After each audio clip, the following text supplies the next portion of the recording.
Actu Togo, le peuple n'accepte pas ce coup d'État constitutionnel.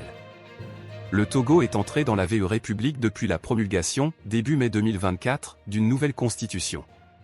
Le pays est passé d'un régime présidentiel à un régime parlementaire qui supprime l'élection présidentielle au suffrage universel direct. Le texte n'a pas été soumis à référendum, mais adopté par des députés après la fin de leur mandat, et en pleine campagne pour les élections législatives du 29 avril.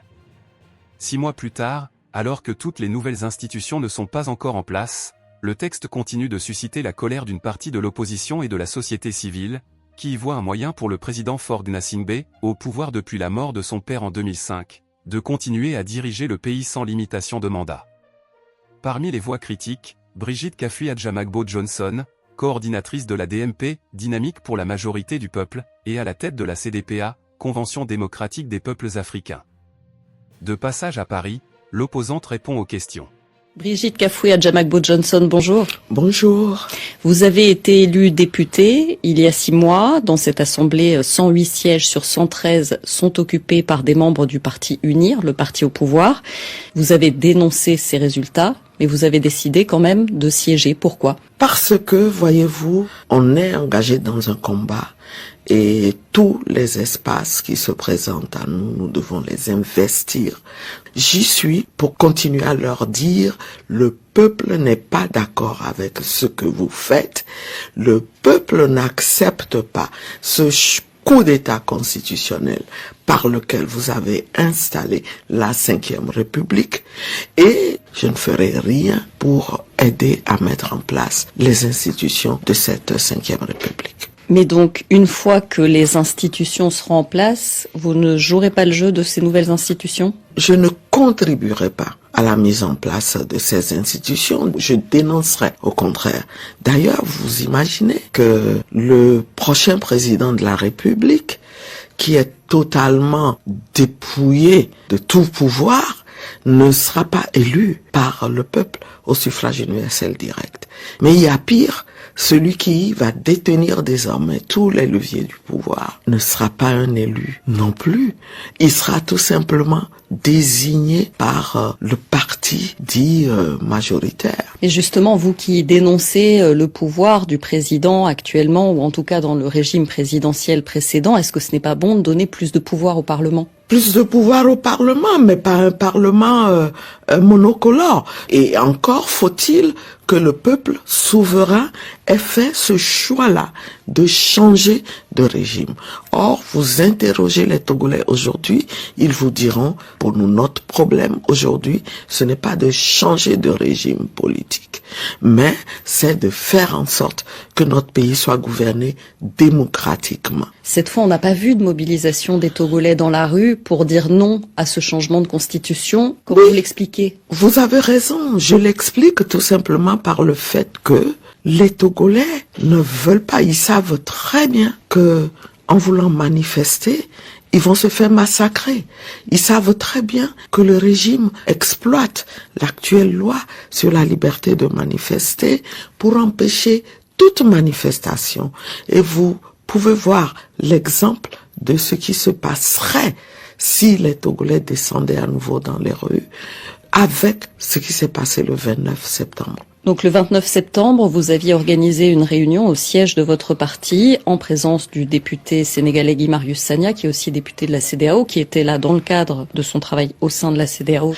Et la réunion a été interrompue par des violences. Plusieurs personnes ont été blessées. Est-ce que vous savez où en est l'enquête aujourd'hui, 1 mois et demi après ?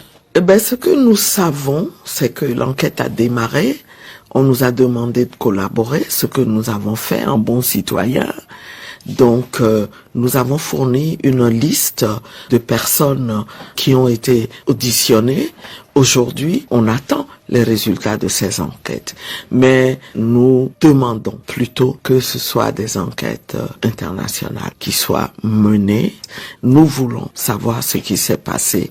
Il est temps que l'impunité s'arrête au Togo. Si je reviens sur votre décision de siéger à l'Assemblée nationale, il y a d'autres partis d'opposition qui ont fait un autre choix.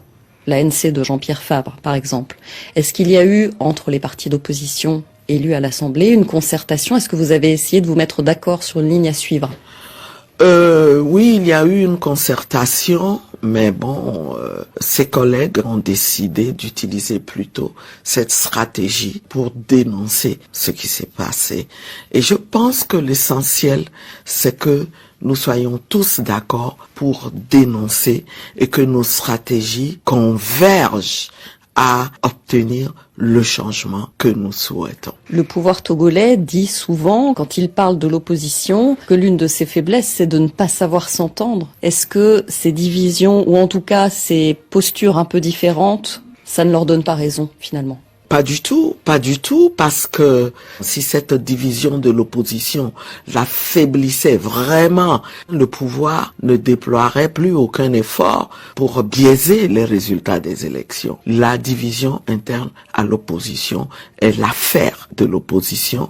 Nous y travaillons. Ça ne peut jamais être l'affaire de notre adversaire. Après les élections, vous avez déposé des recours, vous avez contesté des résultats ? Absolument, nous avons déposé au moins une douzaine de recours, mais ces recours ont été balayés. On les a déposés un certain vendredi avec au moins 4000 pièces à examiner, mais le lundi, déjà dans la matinée, les résultats ont été proclamés par la Cour constitutionnelle qui donc n'a pas pris le temps d'examiner les recours. Nous en sommes aujourd'hui encore à demander le rapport définitif de ces élections-là. Plusieurs attaques ont été signalées dans l'extrême nord du Togo ces dernières semaines. Est-ce que la situation sécuritaire dans le nord vous inquiète ? Elle nous inquiète énormément. Et ce qui est plus inquiétant, c'est qu'il n'y a aucune lisibilité dans ce que le régime fait, dans la manière dont on combat ces terroristes. Et nous avons l'impression que les moyens adéquats ne sont pas mis en place et il y a une opacité totale. Vous savez, ce phénomène est tellement pernicieux que le minimum, c'est d'avoir une légitimité pour un régime, pour s'assurer de l'adhésion des populations, mais s'assurer aussi de la cohésion au sein de la classe politique pour faire face à ces agresseurs. Et nous sommes très Le pouvoir inquiets. communique sur certaines choses qu'il met en place, l'opération Konjoaré, les grandes lignes en tout cas, bien sûr, un programme d'urgence pour la région des savanes. Oui, globalement, on sait que ça existe, mais qui a conçu tout ça? Est-ce que on s'est assuré que nous adhérons à ces politiques et ces stratégies pour que chacun puisse apporter sa contribution et que ensemble on puisse faire face à l'ennemi commun? Brigitte Kafoué Adjamagbo Johnson, merci. Je vous en prie.